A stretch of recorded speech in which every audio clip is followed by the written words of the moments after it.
सबको जय मसीह की। एक बार फिर मैं आपके सामने आया हूँ। प्रभु यीशु मसीह मुझे लेकर आए हैं और आइए प्रार्थना करते हैं। इससे पहले हम आगे बड़े वचन में।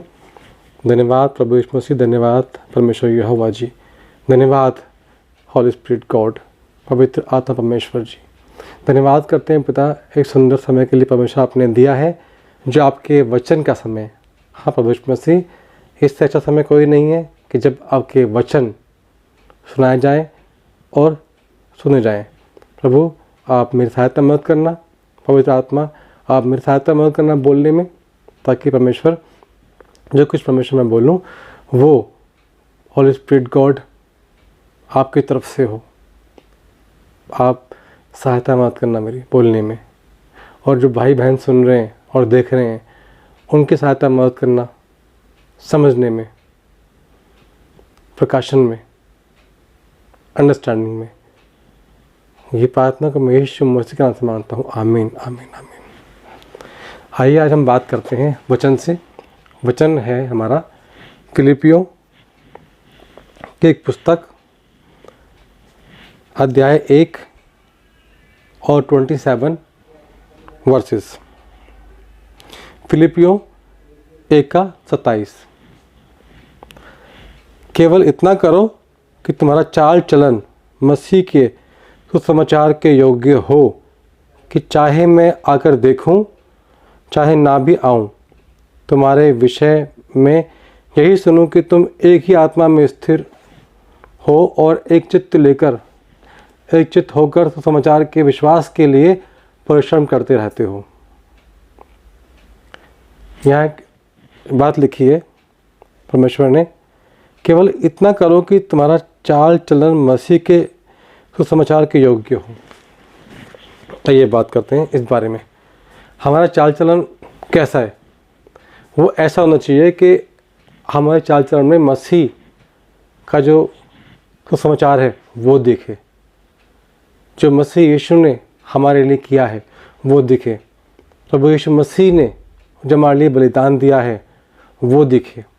वो सब कुछ परमेश्वर ने इसीलिए किया कि हम एक सिस्टमेटिक लाइफ जिएं, एक ऐसी लाइफ जिएं कि जिसमें कि और लोग ये कहें हमारे चाल चलन को देख के कि भाई इसका अच्छा कैरेक्टर है, इसका अच्छा व्यवहार है, हमारा जो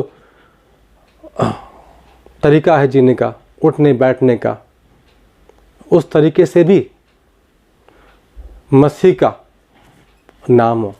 वो मैं आपको इसलिए कह रहा हूँ, परमेश्वर यहाँ पे इसलिए बता रहे हैं।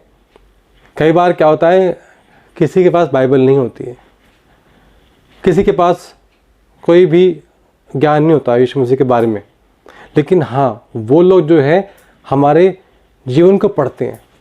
बहुत से लोग बाइबल नहीं पढ़ते, बहुत से लोग हमको पढ़ते हैं, हमारी बातों को पढ़ते हैं, हम कैसे चलते फिरते हैं, कैसा हमारा कैरेक्टर है, हमारा कैसा व्यवहार है, चाहे वो कंपनी में हो, चाहे हमारे बिजनेस में हो, चाहे हमारे वो किसी कलीग के साथ हो, चाहे किसी रिलेशनशिप में हो, चाहे किसी भी तरीके से हमारा चाल चलन वो लोग पढ़ते हैं। और जब वो लोग पढ़ते हैं तो उनका ध्यान होता है अट्रैक्ट कि ये लोग बहुत डिफरेंट लोग हैं, ये इंसान कैसा है, ये लड़की कैसी है, ये कैसा लड़का है, इसका नेचर और से डिफरेंट है। तो ये चीज़ वो उनको अट्रैक्ट करती है, उनको उनका अटेंशन जो है खींचती है। इसीलिए इसमें लिखा हुआ है, केवल इतना करो तुम्हारा चाल चलन मसीह के। हमारा चाल चलन हमारा कैरेक्टर ही है। हमारे कैरेक्टर में यीशु मसीह को दिखना चाहिए। अगर हमारे कैरेक्टर में, हमारे बोलचाल में, हमारे उठने बैठने में, हमारे किसी से व्यवहार करने में, डीलिंग करने में मसीह नहीं दिख रहा है तो अच्छी बात नहीं है। अगर हम मसीह भाई बहन हैं तो हमारे अंदर भी होना चाहिए मसीह। ये नहीं कि इतना मसीह हो, नो नो नो। प्रभु यीशु मसीह ने क्रूस पे अपने आप को इतना इतना इतना नहीं दिया, वो पूरा उन्होंने दे दिया। अब हमारी बारी है, हम कितना देते हैं। मतलब कहने का ये, प्रभु यीशु मसीह हमारे लिए क्रूस पे एक तरह से मर गए और पूरा मर गए। वो अपनी सांस तक उन्होंने छोड़ दी। मैं ये नहीं कह रहा कि उन्होंने मौत का उन पे कब्जा हुआ, नहीं, उन्होंने खुद प्राण त्यागे हैं अपनी इच्छा से और हमारे लिए। अब हमारी बारी है कि हम भी उनके लिए पूरा एक तरह से उन पापों में, उन गलत कामों से मुंह फेर लें, और पूरा का पूरा, आधा नहीं। ये नहीं कि आज मैं इतना छोड़ूंगा, कुछ भी हो, आज मैं इतना छोड़ूंगा और कल मैं जो है इतना और परसों इतना, ऐसा नहीं। पूरा का पूरा हमको भरना पड़ेगा प्रभु यीशु मसीह में, क्योंकि तभी जाके किसी का भी नाम मान लो संजय है, अमित है, कोई भी है, उसको अपने जीवन में एक तरह से अपने अंदर का जो है ना, संजय अंदर का जो भी है, अमित है, उसको पूरा मारना पड़ेगा अंदर से। क्योंकि जब आपके अंदर से वो आपकी जो आप हैं अंदर से हट जाएंगे ना, तब प्रभु यीशु मसीह उसमें पूरे दिखेंगे। ऐसा ना हो कि आधा संजय और आधा यीशु मसीह, उसमें कोई भी सही बात नहीं है। पूरा का पूरा हमारे अंदर मसीह दिखना चाहिए, क्योंकि मसीह जीवन का अर्थ यही है। देखिए, आप इस बात को डोंट टेक इट अदरवाइज। कमाना, बिजनेस करना, जॉब करना ज़रूरी है, घर है, खर्चे हैं, लेकिन अपना कैरेक्टर उसको नहीं मारना। जो प्रभु यीशु मसीह कैरेक्टर है, जो प्रभु का स्वभाव है, वो हमारे अंदर देखना चाहिए। पौलुस जी भी काम करते थे तंबू बनाने का, तो वो भी एक अपना बिजनेस था उनका, तो वो भी प्रभु यीशु मसीह का नाम ले लेकर जीते थे। और उन्होंने तो खुद कहा है गलातियों 2:20 में कि मसीह के साथ में क्रूस पे चढ़ाया गया हूँ, अब मैं जीवित ना रहा। तो एक तरह से मतलब ये था कि उनका आत्मिक जो है जीवन वो मसीह में आ गया था, उनके जीवन में प्रभु यीशु मसीह आ गए थे। तो ये बात आप नोट करें कि हमारा चाल चलन जो है, हमारा कैरेक्टर है, हमारा बोली में भी प्रभु को आदर मिले, हमारे काम से भी प्रभु को आदर मिले। और वो कैसे होगा? हम जॉब करते हैं, बिजनेस करते हैं, तो एटलीस्ट हम जाएं, हम टाइम पर जाएं। कोई हमें काम मिला है, हम उसको अच्छे से करें। कोई हमें जॉब मिला है, उसको हम अच्छे से करें। कई बार होता है कि जॉब ज्वाइन करते हैं और टाइम पे जाते नहीं हैं। वो कैसे कैसे वर्ड यूज़ करते हैं, और लोग और बॉस लोग। तो हमें ऐसा नहीं करना है। अगर आप जॉब करते हैं तो आप टाइम पे जाइए, अपना एक पंक्चुअलिटी वो दिखाइए, उससे प्रभु यीशु मसीह की महिमा होती है। एक्चुअल में वो परमेश्वर ने आपको काम दिया है, तो वो समझिए कि वो काम परमेश्वर ने दिया है, तो आप वो जॉब कर रहे हैं परमेश्वर के लिए, महिमा के लिए कर रहे हैं। परमेश्वर को महिमा देनी है तो टाइम पे जाइए, टाइम पर आइए, हर एक बात को सिस्टमेटिक तरीके से कीजिए, ताकि और लोगों का देख के वो जाने कि यार ये अलग डिफरेंट लोग हैं। उससे प्रभु यीशु मसीह खुश होते हैं कि मेरा बच्चा जो है सिस्टमेटिक जॉब कर रहा है। बाकी कोई भी चीज़ें हमारा कैरेक्टर जो है उसमें दिखना चाहिए, सिस्टमेटिक होना चाहिए। एक बात और मैं चाहूँगा कहना आपसे, मैंने कई बार देखा है, कई जगह देखा है, जो बेसिक बातें हैं वो बता रहा हूँ आपको मैं आज। बाइबल होती है, घर में रखी धूल पड़ जाएगी, मिट्टी पड़ जाएगी, लेकिन जो है ना, बाइबल उठती नहीं है, बाइबल उठ के खुलती भी नहीं है। मेरा इतना रिक्वेस्ट है आप लोगों से, एक भाई बहन की तरह, अगर बाइबल को आप नहीं पढ़ रहे हैं कोई बात नहीं, एटलीस्ट बाइबल को ना अच्छे से साफ करके एक अच्छी जगह आप उसको रखें। क्योंकि हम बोलते तो हैं ये बाइबल है, ये जीवन की पुस्तक है, एंड प्रभु का वचन है, प्रभु यीशु मसीह बात करते हैं इसके द्वारा, मुझसे प्रभु यीशु मसीह का प्रकाशन मिलता है। बहुत सा देखा है, सुना भी है, लेकिन मैंने कई बार देखा भी है कि बाइबल जो है रखी तो होती है, लेकिन उस पर धूल जमी होती है। भाई बहनों, बाइबल का अपमान ना करें, ये पवित्र शास्त्र है, इसको पवित्र ही रखें, अच्छी जगह ही रखें।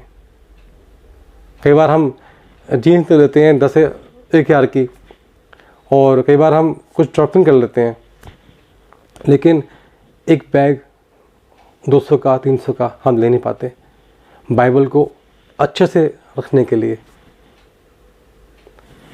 आप लोग खुद समझदार है मेरे कहने का अर्थ क्या है। मैं चाहता हूँ कि बाइबल का सम्मान हो, इसीलिए मैंने कहा है आपसे, किसी के लिए भी ये जो बाइबल है ऐसा रखना अच्छा नहीं है। मैं प्रार्थना करता हूँ आपसे कि आप बाइबल का सम्मान करें और उसको सही जगह सिस्टमेटिक रखें, उसका एक अलग जगह बनाएं, या अगर जगह नहीं है तो साफ जगह रखें। और बाकी प्रभु यीशु मसीह ने मेरे इतनी आज आपसे बातचीत है, प्रभु यीशु मसीह आपको आशीष दे, बहुत आशीष दे। इसलिए हमारा कैरेक्टर, हमारा चाल चलन में यीशु मसीह दिखे, प्रभु यीशु मसीह नज़र आए और प्रभु की महिमा हो। आपको होली स्पिरिट गॉड आपको सहायता मदद करे, पवित्र आत्मा परमेश्वर जी आपको सहायता मदद करे। आइए प्रार्थना करते हैं। धन्यवाद धन्यवाद धन्यवाद धन्यवाद प्रभु यीशु मसीह, धन्यवाद करते हैं पिता परमेश्वर। मैं सब भाई बहनों के लिए प्रार्थना करता हूँ। प्रभु यीशु मसीह आप दयालु हैं, प्रभु आप प्रेमी हैं। पिता आपने अपना इकलौता पुत्र दे दिया कि संसार के सारे पाप अपने ऊपर उठा लिए और क्रूस पे ख़त्म कर दिए, ताकि परमेश्वर जो भी आप पे विश्वास करे वो अनंत जीवन पाए। हाँ प्रभु यीशु मसीह, पिता हमको पता परमेश्वर वो आत्मा दीजिए जिस आत्मा के द्वारा हम प्रभु यीशु मसीह के पास और पास आ जाए और प्रभु यीशु मसीह हमारे अंदर आ जाए। पवित्र आत्मा परमेश्वर जी, मैं प्रार्थना करता हूँ, आपसे सहायता मांगता हूँ, क्योंकि आप सच्चे सहायक हैं। जब प्रभु यीशु मसीह स्वर्ग में गए थे तब उन्होंने कहा था मैं तुम्हारे लिए सहायक भेजूँगा, और हम विश्वास करते हैं कि आप ही वो सहायक हैं पवित्र आत्मा परमेश्वर जी, कि आप सब कुछ बातें हमें याद दिलाते हैं, हमारी सहायता मदद करते हैं। हे परमेश्वर यहोवा जी, आप दया करें, मेरे भाई बहनों पर दया करें। जो भाई सुन रहे हैं और देख रहे हैं, आप उन पर दया करें, आपका अनुग्रह उन पर हो। जो भाई बीमारी में, ऐसी बीमारी में जो डॉक्टर बोलते हैं कि नहीं हो पाएगी, प्रभु यीशु मसीह डॉक्टर को परमेश्वर आपने बनाया है, पिता ये संसार आपने बनाया है। प्रभु ये बॉडी जिसमें बीमारी है प्रभु यीशु मसीह आपने बनाई है। ये बॉडी में हर एक इन्फेक्शन, हर बीमारी प्रभु यीशु मसीह नासरी के नाम से निकल जाए। हालेलुया। पिता जो लोग इस टाइम बहुत ही परमेश्वर कमज़ोर हैं, बहुत ही परमेश्वर पुअर हैं, बहुत ही वीक हैं पिता परमेश्वर, और आपने कहा है पिता कि निर्बलता में मेरी सामर्थ सिद्ध होती है। हालेलुया। प्रभु परमेश्वर जो परमेश्वर कमज़ोर है पिता परमेश्वर, अपनी सामर्थ पिता आप उनमें दिखाइए। हाँ प्रभु यीशु मसीह, मैं धन्यवाद करता हूँ पिता। प्रभु यीशु मसीह, नीति वचन 3:16 कहता है उसके दाहिने हाथ में दीर्घायु और बाएं हाथ में धन महिमा है। प्रभु यीशु मसीह, मैं अपने भाई बहनों को ब्लेस करता हूँ, हर एक बात से, हर एक आशीष से मैं ब्लेस करता हूँ। मैं देता हूँ आशीष प्रभु यीशु मसीह के नाम से अपने भाई बहनों को, और देता हूँ एक विश्वास की ज़िंदगी परमेश्वर। प्रभु यीशु मसीह आप उनमें विश्वास डालें पिता परमेश्वर। हाँ प्रभु यीशु मसीह, विश्वास प्रभु यीशु मसीह आप उनमें डालें पिता, आप उनका विश्वास बढ़ाएं पिता परमेश्वर। प्रभु यीशु मसीह वो विश्वास से जिएं, उनका आधार सिर्फ और सिर्फ प्रभु यीशु मसीह का नाम हो, क्योंकि प्रभु यीशु मसीह का नाम सब नामों से ऊपर दिया गया है। Hallelujah hallelujah hallelujah. पवित्र आत्मा परमेश्वर जी, आप सहायता मत करना सब बातों में मेरे भाई बहनों को समझाने में, बताने में, सिखाने में। प्रभु यीशु मसीह आप दया करना। ये प्रार्थना विनती को मैं प्रभु यीशु मसीह के नाम से मांगता हूँ, आमीन। आप सब कहें आमीन। तो भाइयों बहनों, इतना जो मुझे लगा प्रभु यीशु मसीह में बताना चाहिए उतना आप तक पहुंच गया। प्रभु चाहेंगे तो दोबारा प्रभु यीशु मसीह मुझको लेकर आएंगे। सबको जय मसीह की।